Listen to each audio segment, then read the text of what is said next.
Será que você é parte da solução ou do problema? Gente, na nossa matemática escolar, nós aprendemos que quando tem um problema colocado pra gente na hora da prova, né, a gente tem que pegar aquele problema e esmiuçar toda aquela equação, aquele problema até chegar na origem. E a gente chega na origem, né? X igual a tanto, Y igual a tanto. E a gente aprendeu a trazer isso para a vida. Então, quando a gente tem alguma situação que a gente encara como um desconforto, né? Como eu falei no vídeo anterior, uma experiência contrastante, então a gente encara como um problema, geralmente. E se a gente está no modo da matemática escolar, que foi o que a gente aprendeu, a gente vai tentar durante o dia inteiro maquinar aquele problema na nossa cabeça, esmiuçar, tentar ver todas as variáveis, todas as incógnitas para chegar à origem do problema, para chegar a uma solução. Com essa origem a gente acha que a gente vai solucionar tudo. Mas será que é assim que acontece? Será que a mesma fórmula da matemática escolar a gente pode colocar para resolver os problemas da vida? Será que é assim mesmo? Eu vou dar um exemplo para você ver o que acontece com você ao longo do dia. É claro que é um exemplo que pode não estar acontecendo na sua vida, mas foi o caso de mais de uma cliente que veio no coaching holístico, então eu vou colocar para você tentar entender, né, através desse exemplo, o que está acontecendo com você, com aquele problema que você quer solucionar e não conseguiu ainda. Então, vamos colocar esse problema aqui fictício, né, com algumas inspirações que eu recebi, mas fictício, de uma mulher cujo marido, vamos colocar assim, não apresenta muito desejo sexual por ela, né? E aí, gente, essa é uma questão, né? Esse é uma experiência contrastante. O que é uma experiência contrastante? Que a gente até falou no vídeo de metas. É quando aquilo que eu quero que aconteça na minha vida não está acontecendo ou acontece o contrário, né? Ou então uma coisa acontece que eu sinto como ruim, como negativa, e aquilo vai me fazer desejar o contrário. Então é uma experiência contrastante. É altamente normal, nós estamos num planeta onde contraste vai acontecer o tempo todo, que é pra gente desejar, pra gente ser movido à ação, movido à mudança, movido à evolução. É isso que a experiência contrastante faz. Mas para a maioria das pessoas, né, essa é uma abordagem muito difícil de ter na hora, a pessoa vai avaliar como um problema. Então o problema dessa pessoa é esse, que o marido não está apresentando desejo sexual por ela, ou enfim, não tá tendo muita atividade sexual entre os dois, muito desejo. E aí, né, ao invés de entrar no modo solução, que a gente vai trabalhar daqui a pouco, essa pessoa entra no modo problema. Como? Né? Ela começa a pensar, poxa, ele não tá me desejando sexualmente mais, ele não me quer, ele perdeu a atração, não gosta mais de mim, ele deve estar com outra mulher, né? Então ela começa a pegar aquela equação matemática e colocar, né, abrir várias chaves, né, para tentar ver todas as variáveis possíveis para resolver a equação, como na matemática escolar. Então ela começa a pegar, poxa, ele não tem mais desejo por mim, provavelmente ele tá de olho em outra mulher, talvez ele tenha até uma amante, talvez ele tenha até mais, né? Por quê? Porque eu engordei depois do casamento, ou então porque o meu corpo não foi mais o mesmo depois dos filhos, ou porque eu tenho que dar mais atenção para as crianças, ou porque eu não tenho me arrumado mais. Então a pessoa começa a variar entre arrumar um acusador ou se acusar, né? Ela começa a oscilar entre onde está o problema, está no meu parceiro ou está em mim. Isso a pessoa faz em várias situações da vida, em várias áreas da vida, no local de trabalho. O que será que eu tô fazendo errado aqui, que meu chefe ainda não me promoveu, né? Ou, quer saber? Meu chefe tá um babaca mesmo. Então, começa a haver essa oscilação entre culpados. Se você tá nesse estágio, gente, a gente tem que ser muito sincero com a gente pra identificar que a gente tá nesse estágio, né? A gente não pode tentar ser positivista e deixar de perceber que a gente está no modo problema, a gente não está no modo solução.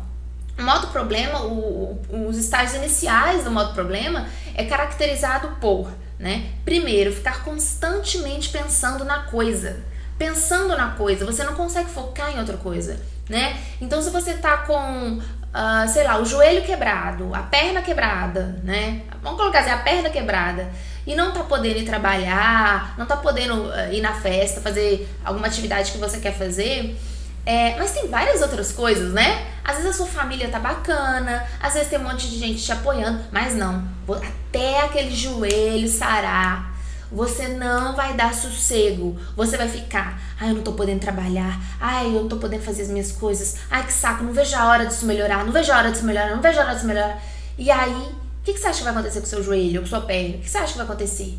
Que vai ter uma recuperação rápida, boa? É claro que não. Porque você está no modo problema. Você está mandando com a vibração para as células do seu corpo todo o quê?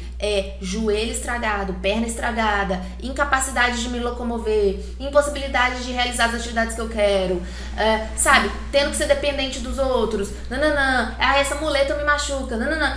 Você tá jogando pra você o tempo todo as dificuldades, você tá num modo problema, né? E aí, gente, o que a gente já falou também que caracteriza um dos estágios iniciais do modo problema é acusar alguém, arrumar um culpado ou se culpar, né? Então, também aquele estúpido teve que bater no meu carro, aquele idiota, mas eu também não devia ter saído aquele dia de carro, eu sabia que ia dar um problema. Então, cada hora é uma coisa. Então, veja bem. Por que a gente tem que sair do modo problema? Primeiro a gente tem que identificar que a gente está no modo problema, né? Então identificou que está no modo problema, identificou que você está incessantemente pensando na questão, é a primeira coisa. Segunda coisa, você está mantendo essa questão na sua vida por procurar um culpado ou se culpar, você está fazendo essa oscilação, então aí você vai segurar o modo problema.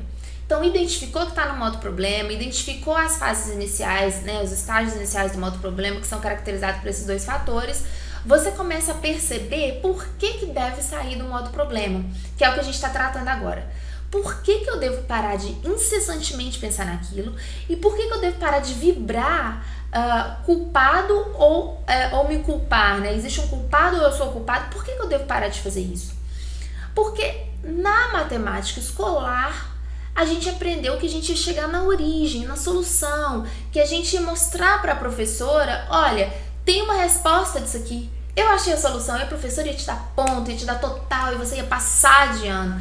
Então, gente, a gente aprendeu, não só pela matemática escolar, mas pela matemática da infância, da adolescência toda, né, que constituiu, se você comeu legume, você ganha um chocolate, essa questão toda da recompensa, né, a gente sentia que quando a gente encontrasse um resultado, a gente ia ser premiado, a gente ia passar no teste. E aí muitas pessoas falam, a vida é uma prova, né? Deus só prova, eu vi isso no Facebook outro dia. Deus só vai colocar provas na sua vida se Ele realmente te ama. E tem várias coisas desse tipo que são muito contraditórias, né? Porque se realmente a gente acredita que Deus, ou que existe uma energia maior que castiga e que prova a gente, que testa a gente para ver se a gente é bom mesmo, né? A gente vai acreditar que a nossa natureza é uma natureza maquiavélica, né? Que a gente tem que passar em testes e provações. Quando, na verdade, gente, a única prova, o único teste, a única provação é aquilo que você se submete, né? Então a gente tem o livre-arbítrio, é aquilo que você se submete. Voltando no exemplo anterior, que é o exemplo do relacionamento, a pessoa então começou a ficar com aquele problema e colocar todas as variáveis e identificar, ora, o marido como culpado e ora ela como culpada. Ela não vai conseguir sair dessa situação. Por quê? Porque ela é um ser vibracional, assim como eu, assim como você, assim como todos nós. Então, ela vai estar emitindo uma frequência de mulher não atraente, né? De relacionamento que não tem mais chance de ser, porque é aquilo que ela tá vibrando, né? É aquilo que ela tá emitindo, é aquilo que ela tá vibrando. Então, é muito triste, é muito ruim, né? É quando essa pessoa, nessa vibração, resolve colocar um vestido sexy pro marido, por exemplo. Ele não vai gostar. Ele não vai gostar. Ele não vai entender, ele não vai entrar na frequência. Por isso que eu falo essas técnicas de sedução, técnica disso, técnica daquilo. Gente, só funciona se você estiver no estado vibratório compatível, no estado vibracional compatível com a técnica que você está aplicando. Então, se você coloca um vestido, ou se você faz uma surpresa pro seu marido, ou pra sua mulher, pra sua namorada, enfim. Ou se você se arruma bacana pra ir pra balada, ou qualquer coisa na área da conquista, você tem que estar sentindo que você é conquistador, que você é sedutora, que você tem capacidade de envolver o outro, que isso é natural pra você. Porque se você se produz toda, ou se você, enfim, né, tenta ficar muito como tá aí o padrão, tenta alisar o cabelo, tenta fazer isso, tenta fazer aquilo, maquiagem, tarará, e você tá insegura, e mais ainda no caso desse exemplo, né, você tá sentindo que o seu marido ainda tá afim de outras, ou que outras são mais atraentes que você perdeu o seu poder de sedução depois que você virou mãe, que você perdeu o seu poder, que você não é mais jovem, que você não tem um corpo bonito, nananana. Quando você colocar aquela roupa sexy, vai ficar uma coisa tão distorcida, que é melhor você não fazer, né? Porque vai gerar um contraste maior ainda dentro da relação. Você vai estar no caminho de resistência. O que é quando a gente resiste, né? Quando a gente resiste a alguma coisa, a gente impede o fluxo natural das coisas acontecerem. E esse fluxo natural é o modo solução. Poxa, Bárbara, você tá falando então que se eu não fizer nada, né? Que se eu só pensar positivo, que o meu marido tá atraído por mim, ele vai ficar? Claro que não. Eu não ensino pensamento positivo aqui, gente. Porque pensamento positivo, né, o óculos cor-de-rosa, o pensamento positivo, a questão poliana de ser, né, como as pessoas colocam, é aquela questão em que eu vou negar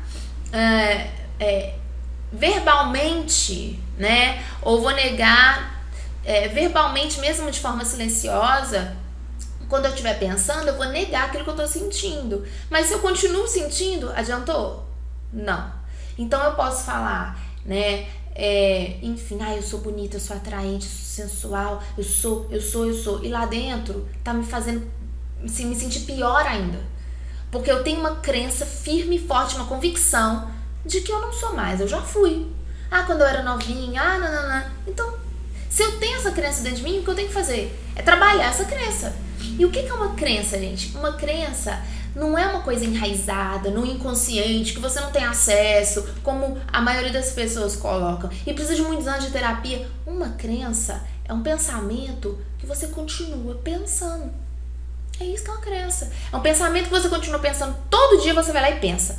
Todo dia ele vai lá, esse pensamento ativa um sentimento em você, né? Então a crença é o pensamento que você continua insistindo nele, até que ele vira uma convicção, né? Então ele vira uma parte da sua realidade. Então, gente, nesse caso, nesse relacionamento fictício que eu dei o exemplo, a mulher estava sentindo o quê? Ela tinha certeza, ela tinha convicção, né?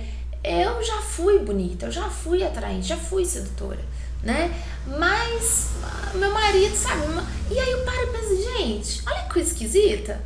Você é até mais bonita que seu marido. Seu marido tem uma pancinha, tá careca, que a maior parte dos maridos, vamos colocar assim, tá pancinha, tá careca, tá com a cara de mais velho do que você.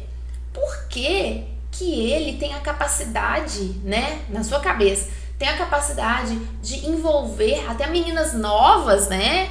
Meninas de 20 e poucos anos, ele tem essa capacidade de envolver tanto, e você não tem a capacidade, né, de seduzir, de envolver também. Então, é um ponto de vista, gente.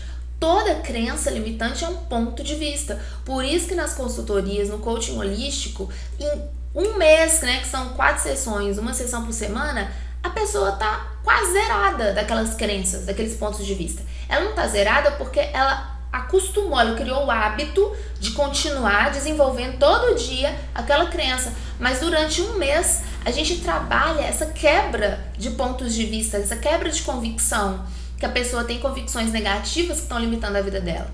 Então, não, vai muito além do pensamento positivo, né?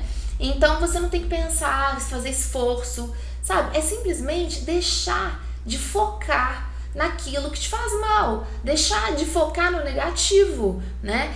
Então, gente, se você tem um problema na sua vida, o primeiro passo é: nada é problema. Tudo é experiência contrastante. Tudo tá te fazendo desejar uma coisa diferente. Tudo tá te fazendo evoluir, te fazendo crescer através do desejo que você tem, né? E o mais importante do que fazer uma ação, como eu dei o exemplo, colocar um vestido sexy, fazer uma surpresa para a pessoa que você ama, ou então mostrar resultado, né, na empresa, trabalhar igual um louco para o chefe ver seu resultado, muito mais que a ação externa, tá a vibração. Quantas pessoas você já viu que você olhou e falou assim, gente, que desgraçado, essa pessoa não trabalha direito, não se esforça e tem o maior reconhecimento do mundo? Gente, que estranho, essa pessoa nem é bonita, mas tá todo mundo achando ela maravilhosa? Ai, que coisa esquisita, eu não tô entendendo, viu? Tá todo mundo pirado. Por quê, gente? Não é que tá todo mundo pirado, é que a pessoa sabe que ela é bonita, que ela é gostosa, a pessoa sabe que ela tem valor no trabalho. E aí é claro que você não tem que deixar de se arrumar, é claro que você não tem que deixar, enfim, o trabalho correr solto, você tem que fazer um trabalho bem feito, mas, gente, o mais importante é o seu campo vibracional, é o seu campo vibracional, isso é o mais importante, né? Então, se você realmente vibra algo que você acredita, e todos nós vibramos algo que nós acreditamos, né? Se eu acredito que eu tenho um problema de saúde, fico vibrando aquela frequência de doença, aquilo é uma realidade na minha vida. Se eu acredito que um namoro, um relacionamento é uma coisa complicada, é uma coisa que demanda, então, quando eu encontrar meu parceiro, minha parceira, eu vou estar sempre me sentindo cansado, me sentindo esgotado, mesma coisa no trabalho, né? Se eu sinto que no trabalho eu tenho que ter um esforço muito grande, gente, tudo aquilo que a gente vibra é o que a gente acredita. E o que a gente vibra é o que volta pra gente. Por isso que o que a gente acredita se torna a nossa realidade. Não é uma coisa, não é uma metáfora. É porque a gente tá vibrando, né? Quantas vezes você já entrou num ambiente e falou, nossa, ai, que lugar ruim, que lugar esquisito. Ai, não gostei disso aqui, quero ir embora. Você sentiu uma coisa estranha. É porque provavelmente as pessoas que estiveram lá ou que estão lá estão com uma vibração que não tão legal. Todo mundo consegue sentir, gente. Todo mundo sente a vibração. O cachorro, né? Quando você tá com medo, sente sua vibração. Mas é como eu falei no vídeo anterior. Para cachorro, para animal, para planta, ok. A gente entende a sensibilidade deles. Mas a nossa sensibilidade vibracional, a nossa sensibilidade energética, a gente tá declinando muito, né? A gente tá negando, a gente não tá querendo ver. E aí, acontecem coisas na nossa vida que a gente não entende. Pô, eu me esforcei, me dediquei, por que isso aconteceu? Por que isso não aconteceu? Por que deu o contrário, né? Porque analisa a sua vibração. Ah, Bárbara, vibração. Então, para concluir esse vídeo, eu entendi tudo que você falou, mas eu tô achando muito abstrato. Como que você identifica a sua vibração, né? Eu já entendi que o que eu vibro volta pra mim. Então, eu quero melhorar minha vibração, eu quero aumentar minha frequência. Como que eu faço isso? Você vai identificar a sua vibração pelas suas emoções. Se você acorda de manhã, né? Já tá cansado? Ai, meu Deus, o dia que vai vir hoje. Ou então com ansiedade. Ai, meu Deus, 500 coisas pra fazer. Ou você acorda, nossa, que cama gostosa. Ai, que delícia, né? Ai, um novo dia, que bom, que bom. Vamos ver o que tem que fazer, vamos ver o que dá pra fazer. Vamos respirar esse dia. Gente, a sua emoção muda, né? Então, avalie, comece a prestar atenção nas suas emoções. A gente tá tão acostumado, às vezes a pessoa tá num nível de uma frequência tão baixa e ela convive com outras pessoas que estão na frequência tão baixa também, que essa pessoa não sabe que ela tá com emoções negativas, né? Ela não sabe que ela tá com uma vibração baixa, porque ela acostumou. Ela acha que reclamar é normal, né? Ela acha que quando ela reclama, ela tá sendo uma pessoa realista. Ela tá falando as coisas que não estão boas e que precisam ser melhoradas, e que se ela não reclama, nada vai melhorar, né? Porque é reclamando que a gente melhora as coisas. Então, ela acostumou com essa frequência, ela não sabe. Será que você sabe como anda a sua frequência, como anda a sua vibração?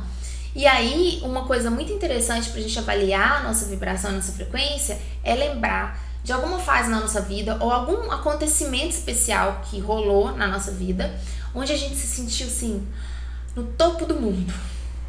Livre, feliz, sabe, solta, em paz. E aí a gente consegue perceber como é que eu tô nesse momento hoje e como é que eu fiquei nesse momento. Então você começa a entender que você já ativou uma frequência muito alta algumas vezes na sua vida e que agora você não tá tanto. Ou talvez você esteja até muito baixa agora, né? Em outros momentos você já teve uma frequência muito baixa e agora você já tá um pouco melhor. Então a gente começa a entender a nossa frequência para fazer o ajuste, gente. Muita gente chega até mim e fala: Bárbara, olha pra mim como é que tá a minha energia, olha aí pra mim como é que tá a minha frequência, porque eu uso a ferramenta do tarô, eu posso olhar a frequência da pessoa. E aí eu vou e falo, olha, não tá muito legal. Por quê? Por causa disso, disso, disso. Se você trabalhar esse ponto, a sua frequência vai melhorar. E aí a pessoa fala: não, mas eu quero que tal problema resolva. Sabe, Bárbara, olha aí pra mim se tal problema vai resolver. Eu falo: amiga, só vai resolver se você melhorar a sua frequência, né? Então, pra melhorar a sua frequência, você tem que fazer isso, isso e isso. São esses 3 pontos que estão baixando a sua frequência. Vamos melhorar? Vamos fazer? E a pessoa fala: não, Bárbara, não, mas tá, depois eu olho isso.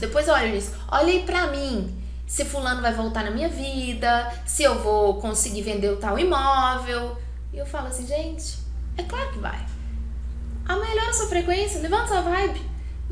Você consegue, né? Você conquista o que você quer. Mas as pessoas estão focadas no resultado e não no processo para alcançar o resultado. As pessoas estão achando, gente, que só através das ações, das atitudes, eu vou na imobiliária, eu vou reclamar os meus direitos, eu vou... Será? Isso está fazendo com que você entre no modo problema. Então, primeiro, aumente o seu campo vibracional e depois tome uma atitude, tome uma ação. Nunca tome uma atitude, uma ação, se você tá com a sua vibração baixa, porque o resultado vai ser mínimo. E aí vai acontecer aquilo que eu sempre falo com as minhas clientes e amigas, né? E os meus clientes e amigos homens também. Você tá fazendo 85% de suor, de esforço, e 15% vibração. É o contrário. Você tem que fazer 85% na vibração, em se sentir bem. E aí você só vai precisar fazer 15% de ação. Imagina uma coisa dessa? Uma vida onde você sente que você, com pouco esforço, você tem muito dinheiro, você tem muito amor, você tem muita saúde.